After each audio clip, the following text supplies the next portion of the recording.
You know, I wanted to ask you a question about HDR. It's so popular, and yes, there are naysayers, as you mentioned, but there are also so many people who love it. And I wonder if you have any take on why people are so attracted to it. Can I add something to that really quickly? Because I've been thinking of this, one of the reasons why people balk on the concept of HDR is that the terminology being used is incorrect. A lot of people simply tone map.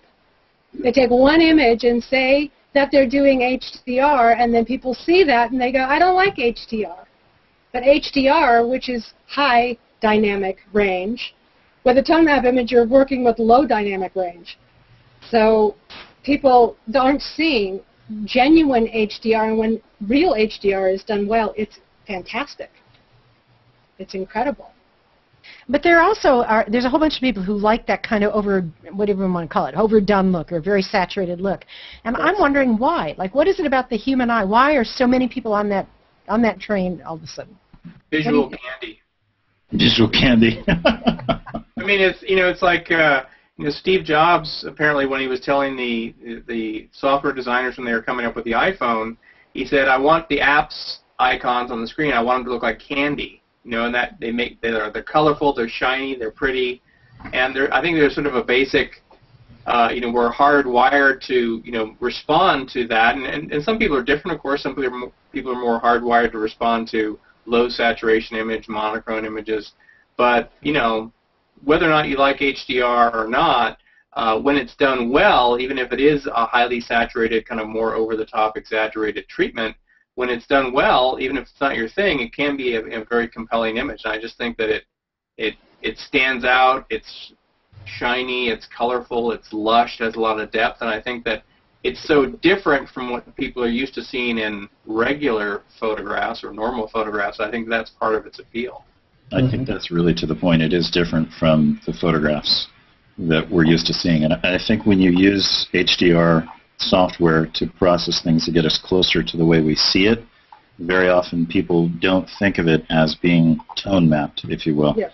When they push it further, when tones start to reverse, like skies get darker than the horizon that they're above, when you pick up artifacts like heavy vignetting around things, heavily textured, highly contoured images, as well as the saturation distortions that you've already discussed, we're starting to pick up a lot of visual artifacts and start moving it into a direction where people often think of it more as illustrative or more painterly, because it's highly contoured, and because how often do you see painters use heavy blacks or paint shadows without detail? And it's hard to avoid that in traditional photography, right? It starts to move it away from the way that we see. And I think the real question we have is, does the saturation change, the opening up of all that detail and highlights and shadows, or even tone reversals and the heavy contouring, do those visual artifacts lead you to looking in a particular way that is meaningful to the statement, or does it just make it look jazzy and gimmicky for no particular reason? There's a real difference between applying a stylization to an image because it looks different or is eye-catching, and using graphic devices to direct the viewer to look and relate towards a subject in a particular way. I think HDR, even contemporary, grunge, heavily processed HDR, when it's done for a reason, is really interesting. When it's not, it's just jazzy, eye candy. Yeah, I think the important point to consider is to apply artistic sensibility to what you're doing, instead of just moving sliders around and waiting for that cool look, to actually have artistic sensibility in creating a piece of work, instead of just trying to create something that looks cool. Well, the textures, etc., need to contribute to your image. Otherwise, they're just a detraction. Agreed. So I agree totally with what you just said, Ron. And artistic sensibility isn't meaning learning to do art the way everybody else does it. It means to be sensitive to the visual vocabulary you have to further a statement you want to make. So that means that we as artists have to figure out, what is it I'm trying to say, and what are the visual things that will help me say it most strongly. And that's not always easy to figure out. Like, what am I trying to say? Well, I think there's also, too, what you had to say about people want their images to look different. They want to have their own style. And it's interesting to hear what you presented tonight, because you've really given me a lot of new ideas for how to get that different look. You know, if you don't want just the straight shot, there are other ways to do it other than just the HDR way. So I'm going to explore this. I'm really excited about it. Good, Jim. Thanks. Yeah, I want to know more. So here's a question I have for you. You have a really unique way of thinking about things that I think a lot of people can profit from. What is the best way for you, or for you to get your ideas out there? You know, of all the ways that there are, what is the way that you think is the best for people like you who have great things to say and want people to hear them? Skywriting.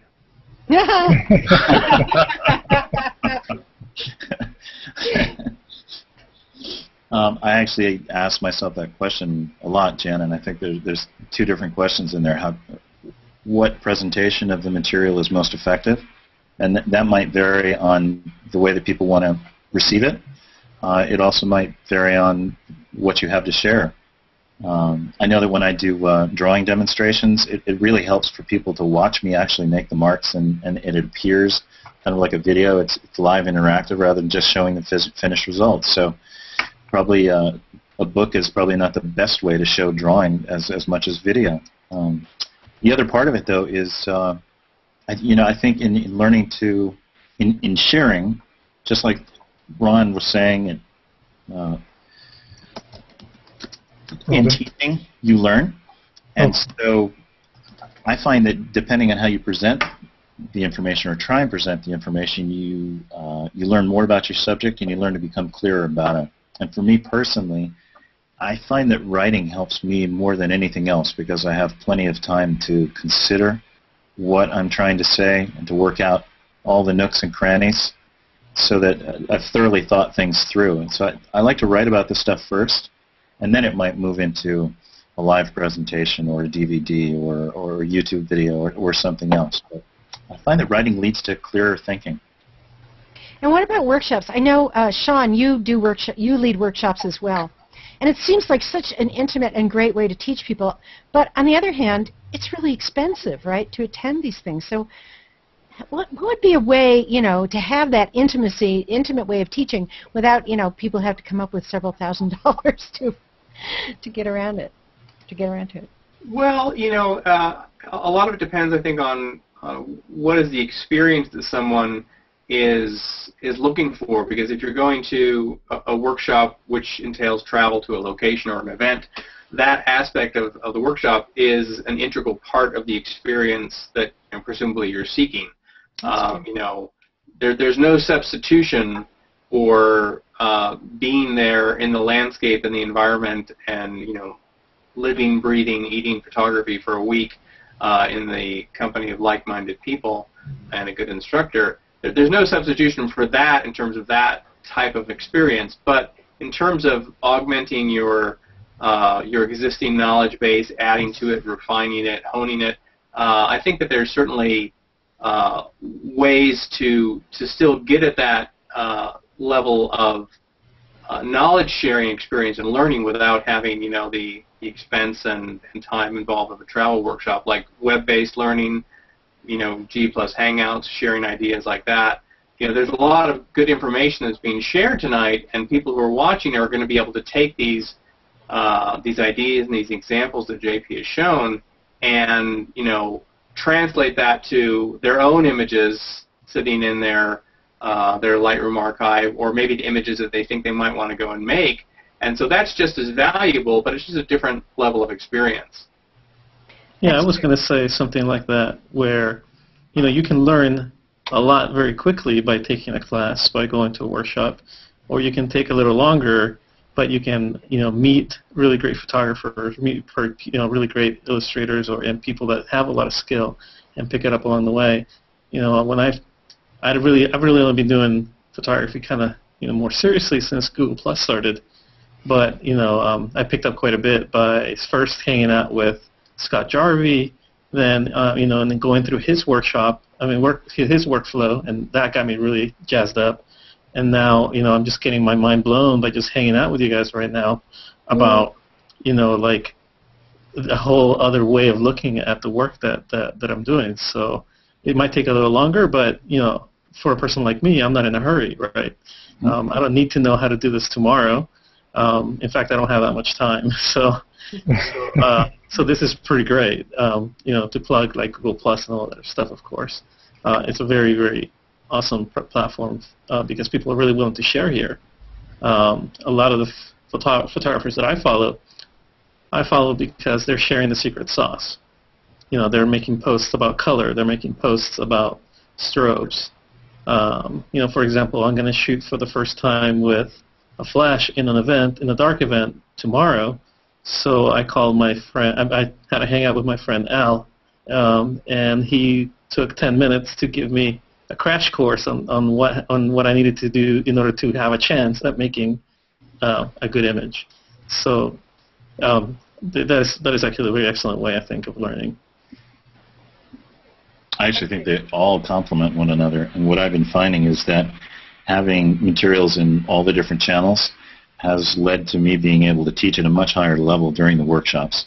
I don't think there's any substitute for doing it face-to-face, but there are many things that can be gotten remotely, and even in a live chat. I think this kind of chat situation where we can actually see each other, make eye contact or almost eye contact with one another, hear each other's voices, get a sense of who they are. It's not the same as sharing breath and being close and seeing the entire body and having extended time, but it sure gets you halfway there. And there's a lot of types of material that can be picked up remotely on video, even if it's not live. So I think all of the channels complement each other. I want to say one other thing that I noticed, which was, Jan, when you speak, and John, when you speak, I can just tell that you guys teach this stuff because the way that you describe it is I can follow it very step by step. You're using words, and the way that you're setting up all the concepts. So I'm really thankful for having been invited and being able to hear you guys talk about what you do, and it lands. So I can tell you guys are teachers. Well, that's really nice of you. And by the way, John is also a great teacher, as is Ron and Alan, and I think Robin teaches too. So everybody here is really a teacher, and it is a skill. It's a different skill than being a photographer or being a great artist. And it takes a really long time to figure out how to even get a sentence out of your mouth without twisting everything up, right, you guys? It comes from making 12 mistakes first. Right. There's a tempo to it. There's a tempo to it, right? Yeah. I wanted to backstep a few steps and talk a little bit.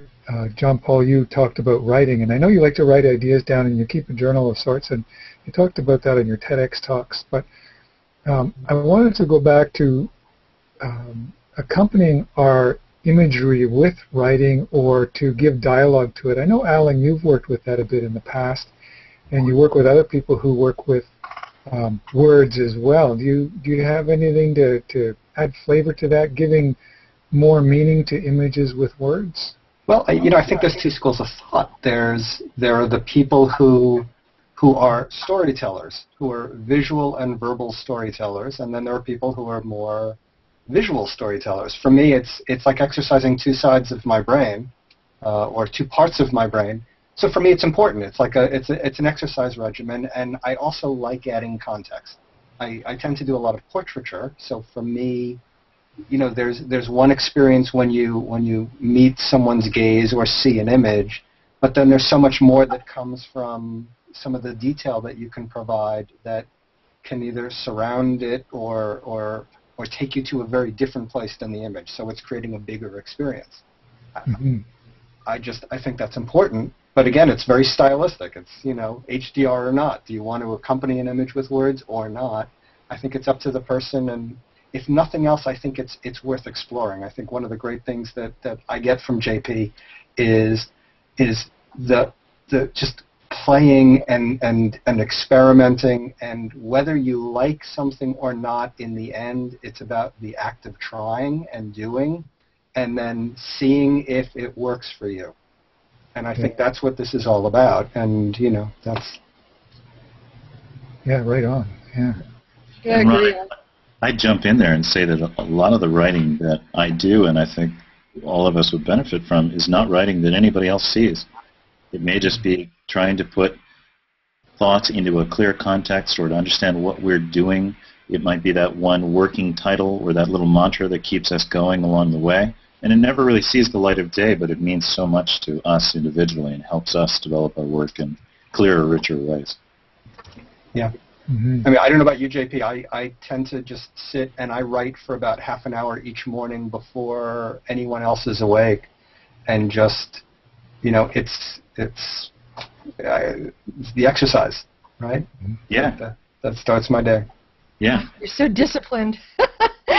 I'm very jealous. Well, I also, you know, I do it in my day job. I do it in my, you know, for a hobby. So it's just all consuming, I suppose. But that time you take first thing in the morning, is that for you? Is that like personal time, personal writing to write? Yeah. That's, you know, it's journaling, it's speed writing. There's a number of exercises that when I teach about just creative thinking and creative expression, I will put out there as techniques for people to try. Yeah. Now I do it with photography and with writing. So the idea of just, you know, writing nonstop for 5 minutes, if you think about it, without stopping, you know, speed writing, as I call it, is a very interesting thing to try.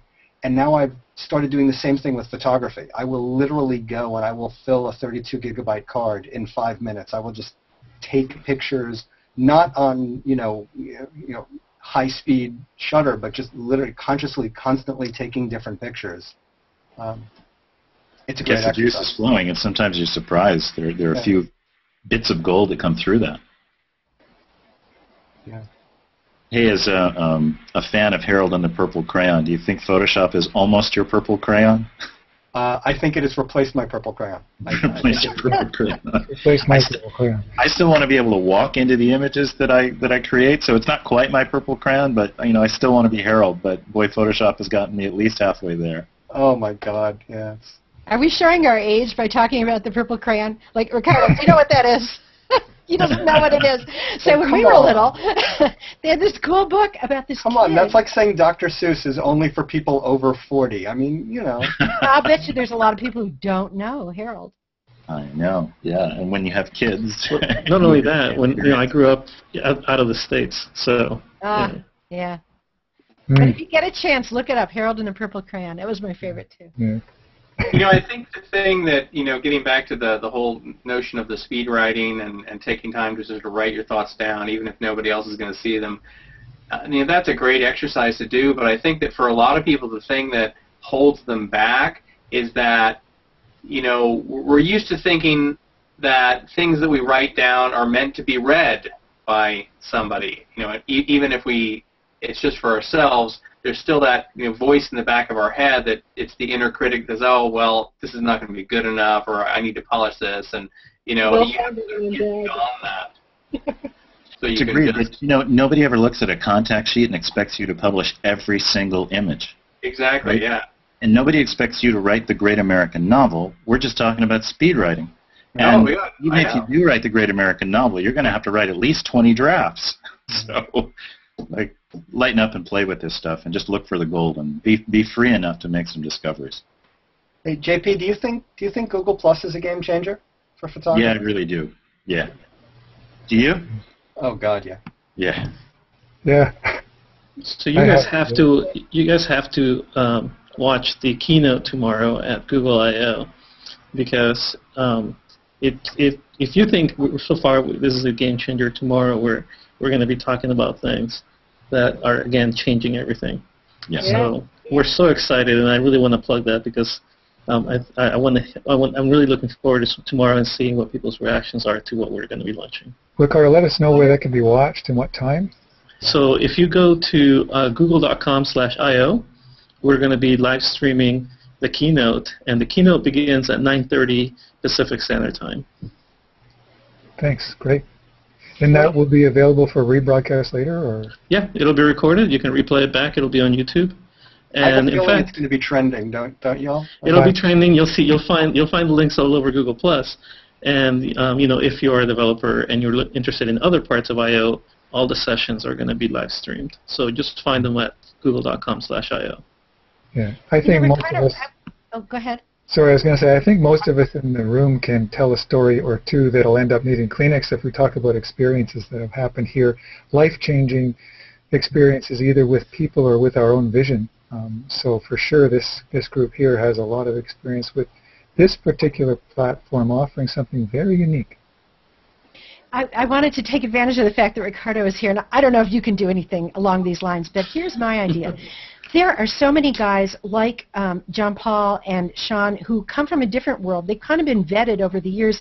These are the top guys. You know, this is like in the traditional publishing world. If you could ever get to go to a workshop with, you know, either of these guys, you'd be like, oh my God, it's amazing. And so I keep thinking there must be a way to get these people, you know, these guys are really adventurous, but we know a whole bunch of other guys, also excellent teachers, writers, photographers, artists, who aren't in the Google Plus world yet. And, you know, for whatever reason, you know, they think it's some competition with Facebook and they're stuck on Facebook, or they're just not very technological, or whatever the reasons are. I would love to have Google make an effort to broaden the community, to make it beyond the practicing photographers and kind of, you know, the guys that you and I know, and bring some of these guys in. Because look what happened tonight, and that was just in an hour. You know. Yeah, the experience is I think it's just a treat. I actually didn't have really expectations, but this really blew my mind. The conversation that we had. To speak about what you said, I think. I really don't really know what to say about what we're doing. For one thing, I can't really speak about what we're doing in the future, but you know, that's definitely what we want. You know, we want to bring more community, and not just photography. You know, like I think that Google has had some success, you know, in creating a photography community on Google Plus that is vibrant, that is growing, and so we definitely want to provide means for this to happen for other communities. And so, you know, that's about, I think, all I can say. Yeah. That's a good idea, too. I'm sure it will be really exciting. What were you going to say, Robin? I just said that's great. We're just left speechless. Yeah, we definitely want to replicate this sort of thing for a lot of other things that, you know, we have, that you know, there's so many other different types of communities that could benefit from finding each other. My two cents on that whole issue is the promotion of like-minded interests. I think the reason that the photography community exploded so well is it's visual, and people came together with a like mind. We have creative interests, and it just gelled and created an amazing community. And I think that could be repeated within other communities once the fire starts. That's just my humble opinion. No, I agree with you. I totally agree with you. This is such a great conversation, but I know we can't go on forever, and I do want to give a chance to anybody here who hasn't talked about some of the things that they're working on, they want people to know about. You know, put it out there now. For example, Sean, I was kind of kicked out of the Hangout. I don't know if you got to talk about some of your initiatives that you're starting right now. Yeah, I did mention that I have the Photoshop masking and compositing book coming out in September, just finishing up that, and I've got an Iceland workshop in August, and then in just about 2 weeks I'm going to be in Iceland on kind of more of a personal project, but I'm going to be posting hopefully daily photo, Lightroom, and Photoshop tips from Iceland, doing some video there and some stuff, so we'll be on the lookout for that. I'll have that all over G+ for people to follow. And those Iceland workshops are unbelievable, right? I mean, it's just a whole nother world. Yeah, I've never been. JP's been numerous times, but I'm really looking forward to it. I've got some definite projects to work on, and I'm just thankful and glad to be able to have the time to focus on that. So those are called Focus on Nature, I believe, and you can sign up online or find out more online just by Googling Focus on Nature. Yep. FocusOnNature.is, or you can go to my website, SeanDuggan.com, and there's a link on the home page to my Iceland workshop, and that'll take you to the Focus on Nature site. And JP's got a workshop there coming up. Oh, yes, you also do? Yeah, Seth Resnick and I are teaching out in the field at the end of August, and then from there we move on to Greenland. So we've got a few more spaces in our adventure. So Seth and I are very different but complementary, and it's a lot of fun to work off each other. Then you add, you're just going to love Ragnar and Einar. Einar is the guy who just bends over backwards, kind of ties himself in knots to make sure everybody's taken care of. Raggi is, he is truly a 21st century Viking, and when I first went to Iceland, I expected the drama of the land. It's kind of like walking on the moon, with volcanoes and waterfalls and moss, and a lot of Russian cognac for some reason, or maybe that's just Ronnie, because he takes you out in this huge monster truck with tires that are bigger than me up onto the glaciers, and here he is. He's got this helicopter for his camera and lighting gear that you would use in the studio that he takes to photograph bubbling mud pots. He's absolutely nuts, but if you think that you're in danger, you're not. He knows exactly where the limits are. I expected to be enchanted by the landscape, but what I was really surprised with is the tone and tenor of the whole Icelandic people. They're so interesting. Part of them is still back in the year 500, and the other part of them is firmly in the 21st century with cutting-edge geothermal technology, data centers, all kinds of stuff. They're fascinating. I mean, it's a really rich, interesting place that I can't recommend people visit at least once. Alan, this sounds like a place that you should shoot a commercial.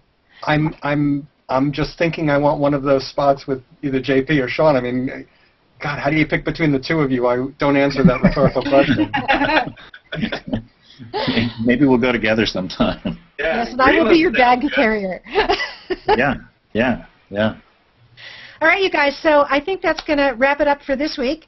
I am so just thrilled at this group. I had best time, and you guys are all brilliant. Thank you so much for coming and sharing all your wisdom and knowledge. Thank you, Dan and Ron.